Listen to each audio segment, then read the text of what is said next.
Okay, so for this video, I want to show you how to connect to a database from PHP. So it requires several things to be going on. First thing you want to do is make sure that both Apache and MySQL are running. So we're creating a PHP page, so we want to make sure Apache is running. And we're hitting a database, so we want to make sure that's running as well. So those two things have to be started before you do anything else. So I've got both of mine started. The other thing you may want to do is take a look at your database, because you're going to have to know, so I'm opening the management tool here, you're going to have to know the database name, the table name, so it might help to go ahead and have your management tool open so you can look at those things, and I'll get back to that in a moment. So there's several lines of code you need to do to connect to a database and get something out of it. So I'm just going to take it one line at a time. The first thing you need, so we got this PHP page here. We want to go grab something from a database. First thing we need is to declare a connection object. So I'm going to declare it. It's just like a variable. So I'm going to call it CONN or something like that. So it's a PHP variable, so it has a $sign in front of it. You're going to set that equal to MySQLi underscore connect.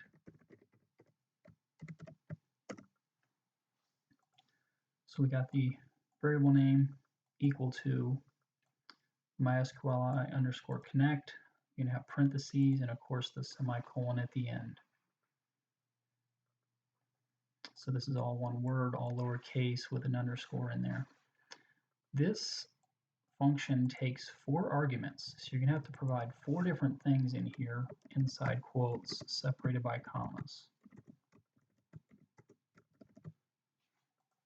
So you're going to have to provide the server it's running on, the username, the database username, database password, and the actual name of the database you're trying to get.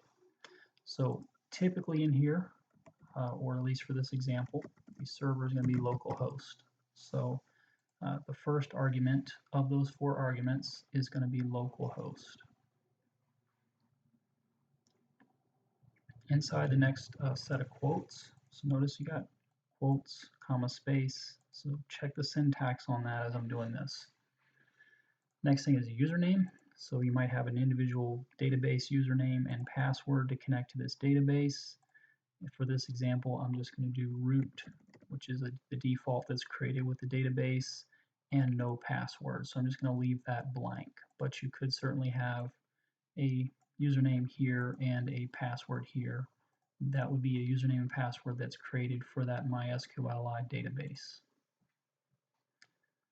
So we got localhost, my username is root, it has no password, so I'm going to leave that blank, but you still need that there. Last thing you need is the name of the database you're trying to hit. So I've got some, and again, this is where this might help, I've got some tables in this test database. So I'm going to try to hit one of those tables. So the database I'm trying to hit is actually named test, but it could be inventory or one of these other databases as well. So the one I'm going to hit is test, so I need to provide that there. So obviously the other thing you got to watch out for as you're doing this is, you know, if that was a capital T or something like that, it has to match exactly what's in the actual database. So that's the first command you need. MySQLi connect, provide those 4 different values. Other thing I'm going to go ahead and do now is close my connection. That's going to come at the end, but it's very important to do when connecting to a database. You don't want to leave a bunch of open connections out there. So rather than wait till the end, I'm going to go ahead and do that so I don't forget later. And that is MySQLi underscore close. And inside those parentheses should be the name of the connection that you opened. So the command here, MySQLi close, parentheses, semicolon, and what goes in those parentheses is the name of that object. So whatever you called your connection object up here needs to go in there, including the $sign. And again, that'll come at the end, but it's probably good practice to go ahead and make sure you close it so you don't forget to throw that line of code in there at the end after you've done a bunch of other coding in here. So there's really 2 or 3 more things we need to do. We've established a connection, so the next thing we need to do is create a query that's going to query that database. And then after that, we need to actually get the data from the query. So there's a couple more important lines of code we need here in addition to these 2 lines. So we need a query object, so I'll call it QRY or something like that. And that's going to have a $sign in front of it, so that's just a variable name. You can kind of call it what you want there. And it's going to be MySQL underscore query. So notice these are, some of this database stuff is very similar.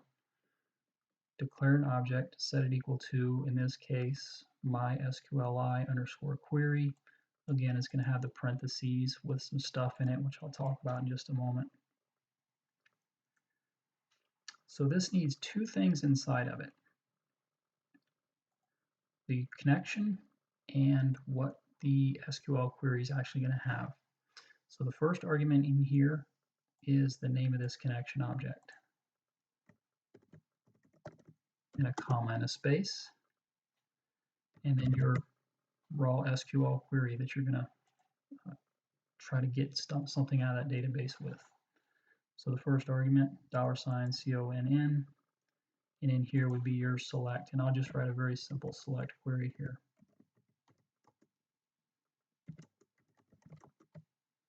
And again, just like whenever you're working with a database, you need to know table names and stuff, so I'll get it from this patients table in here. So in the test database, I have a patients table, so I'm going to say select star from patients. So that is the second argument inside that query command, and it's going to have to go inside of quotes, and you can just write your select statement there. Could do that separately, but perhaps I'll show that in a different video. So we've got our connection to this database. We've got a query that should pull some data out of a table. So basically we need to process or pull those the things that get returned out and put them in another PHP object. So I'm going to call this object results or something like that. So I got $results. That's again just a PHP name. You can call it RS or you can call it results set or whatever you want to call it. Equal to MySQLi underscore fetch underscore array. This is actually one of the easier ones because the only thing you're going to put in there is the name of that query that should have returned something. So let's take a look at that real quick. Whatever you want to call this, I call it $results equals MySQLi underscore fetch underscore array, and again parentheses, don't forget the semicolon.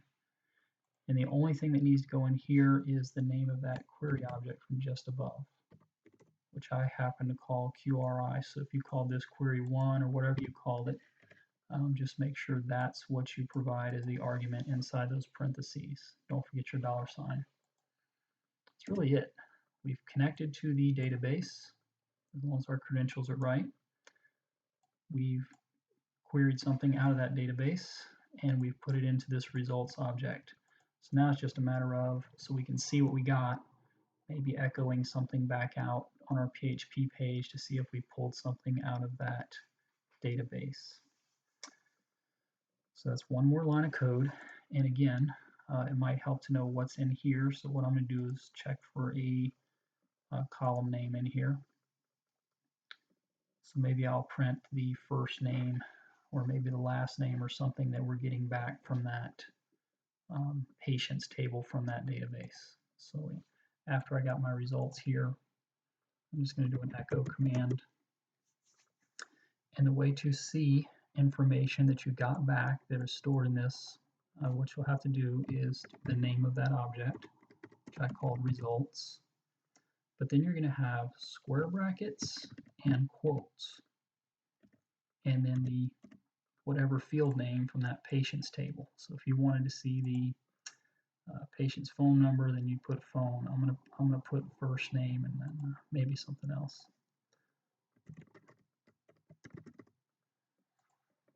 All right, so you've got results, which is this object.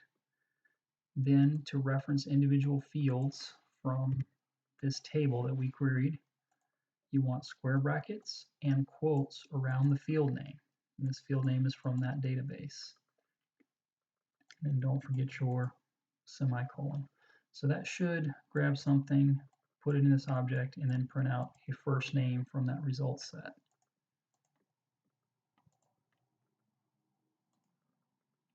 So not much, but we got somebody's name out of that database. And we've also closed up our connection after the fact. So that we could certainly print out more stuff. Let me just print one more thing out here. Maybe I'll print out first name and phone number. So I'll do a dot, and then we'll just print one more field out. I think that field name was phone. See if it works, then I'll explain it a little better. Yeah, so now we got a couple pieces of information out of the database. So what I did there is exactly what I did with the echo. This is just the little connector command in PHP. The little period means, okay, this plus that.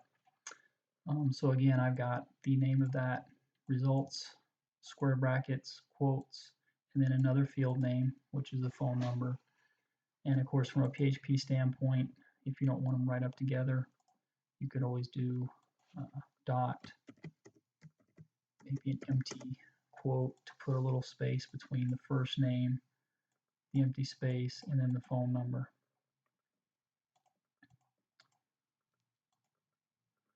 So that's really it. Your connection object, MySQL connect, your four arguments, your query object with 2 arguments in there,